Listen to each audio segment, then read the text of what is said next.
ഈ 3 കാര്യങ്ങൾ ഞാൻ ഒറ്റ വാക്കിൽ ചുരുക്കി പറഞ്ഞാൽ, പ്രിയപ്പെട്ടവരെ, നമ്മളെ സംബന്ധിച്ചിടത്തോളം നബിതങ്ങൾ സൂചിപ്പിച്ചത് വളരെ പ്രധാനപ്പെട്ട 3 കാര്യങ്ങളാണ്.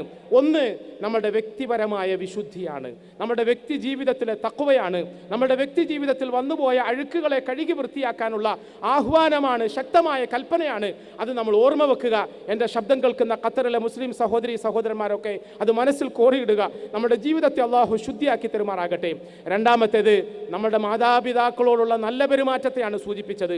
അത് വേണമെങ്കിൽ നമുക്കിങ്ങനെ പറയാം, അത് നമ്മുടെ കുടുംബത്തിൻ്റെ നന്മയാണ് ഉദ്ദേശിക്കുന്നത്. നമ്മുടെ കുടുംബം നന്നാകണം, വ്യക്തി നന്നാകണം, നമ്മുടെ കുടുംബം നന്നാകണം. നമ്മുടെ മാതാപിതാക്കളോട് നല്ല നിലയിൽ പെരുമാറണം, സഹോദരങ്ങളോട് നല്ല നിലയിൽ പെരുമാറണം. അതിൽ വന്നുപോയിട്ടുള്ള വിള്ളലുകളും കുറവുകളും ഒക്കെ പരിഹരിക്കണം, പശ്ചാത്തപിക്കണം, തിരുത്തണം. അതിന് ഈ ഖുർആനിനെ ഉപയോഗപ്പെടുത്തണം, അതിന് ഈ റമദാനിനെ ഉപയോഗപ്പെടുത്തണം. നമ്മുടെ കുടുംബജീവിതം നന്നാകണം. മൂന്നാമത്തേത്, റസൂൽ സല്ലല്ലാഹു അലൈഹി വസല്ലമ തങ്ങളുടെ പേര് കേൾക്കുമ്പോൾ സലാത്ത് പറയാൻ പറഞ്ഞു. ആലങ്കാരികമായിട്ട് വേണമെങ്കിൽ ഇങ്ങനെ എനിക്ക് പറയാൻ കഴിയും, ഇത് ഒരു നേതാവും അനുയായിയും തമ്മിലുള്ള നല്ല ബന്ധത്തെ സൂചിപ്പിക്കുന്നു. സാമൂഹിക തലത്തിൽ നമ്മൾ ഇന്ന് വെച്ചു പുലർത്തേണ്ട മര്യാദകളെ സൂചിപ്പിക്കുന്നു. ഒരു പരിധിവരെയും നമുക്കിടയിൽ സംഘർഷങ്ങൾ, സംഘടനകൾ, തമ്മിൽ തല്ലലുകൾ, അകൽച്ചലുകൾ, ഇതിൻ്റെ ഒക്കെ അടിസ്ഥാനം ഈഗോയാണ്, വലിപ്പമാണ്. ആരും ആരുടെ മുമ്പിലും താന്നു കൊടുക്കാൻ തയ്യാറില്ല, ആരും ആരെയും അംഗീകരിക്കാൻ തയ്യാറില്ല, ആരും ആർക്കും സേവനം ചെയ്യാൻ സന്നദ്ധരാകുന്നില്ല. വാസ്തവത്തിൽ മുഹമ്മദ് മുസ്തഫ സല്ലല്ലാഹു അലൈഹി വസല്ലമ തങ്ങൾ ഈ പറഞ്ഞ ഹദീസിനെ ഓർമ്മ വെക്കുക, നമ്മുടെ വ്യക്തി ജീവിതത്തെ വിശുദ്ധിയാർന്നതാക്കി തീർക്കാൻ ശ്രമിക്കുക, അതിന് ഖുർആൻ പഠിക്കുക, റമദാനിനെ പ്രാവർത്തികമാക്കാനുള്ള വേദിയാക്കുക. അതുപോലെ നമ്മുടെ കുടുംബജീവിതത്തെ നന്നാക്കുക, അതിനും ഖുർആനിനെ ഉപയോഗപ്പെടുത്തുക.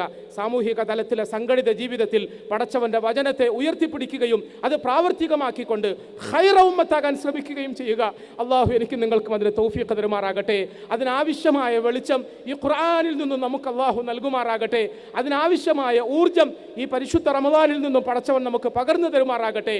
ഈ ഖുർആൻ നമ്മളെ ഒരുമിപ്പിക്കുന്നു, ഈ റമദാൻ നമ്മളെ ഒരുമിപ്പിക്കുന്നു. ഖുർആനിൻ്റെയും റമദാനിൻ്റെയും പിൻബലത്തിൽ നമുക്ക് ലഭിച്ച നമ്മളുടെ ഒരുമ ഇനി ഒരിക്കലും നഷ്ടപ്പെടാത്ത തരത്തിൽ ഈദിൻ്റെ ദിവസത്തിൽ നമ്മൾ കെട്ടിപ്പിടിക്കുന്നത് പോലെ, മനസ്സും ചേർത്ത് വെക്കുന്നത് പോലെ, നമ്മളുടെ ശിരസും ഒരുമിപ്പിച്ചുകൊണ്ട് നമ്മൾ കവിളുകളിൽ ചുംബിക്കുന്നത് പോലെ ഇനി ഒരിക്കലും നമ്മളുടെ ഇടയിൽ അനൈക്യമുണ്ടാകരുത്, ആഭ്യന്തര കലഹമുണ്ടാകരുത്. അത് ദീനീ മസാലയുടെ കാര്യത്തിലാണെങ്കിലും ശരി, ഞാൻ തുറന്നു പറയുന്നു, അത്തരം ആവശ്യമില്ലാത്ത ചർച്ചകളൊക്കെ ഒഴിവാക്കണം, തർക്കങ്ങളൊക്കെ ഒഴിവാക്കണം. നമ്മളൊന്നാണ്.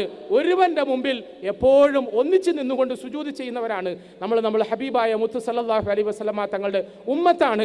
നാളെ പരലോകത്ത് ഈ ഒരു ഒരുമയുടെ പിൻബലത്തിൽ നമുക്ക് ഉയർത്തെഴുന്നേൽക്കാൻ കഴിയണം. ആ സന്ദർഭത്തിൽ ഇടതും വലതുമായി റമദാൻ നമുക്ക് അനുകൂല സാക്ഷിയാകും, നമുക്ക് വേണ്ടി ഷഫാഅത്ത് ചെയ്യും, നമുക്ക് ഖുർആൻ സാക്ഷിയാകും, നമുക്ക് വേണ്ടി ഷഫാഅത്ത് ചെയ്യും.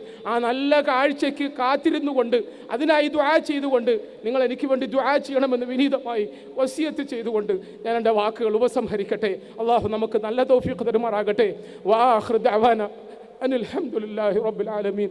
വസ്സലാമു അലൈക്കും വറഹ്മത്തുള്ളാഹി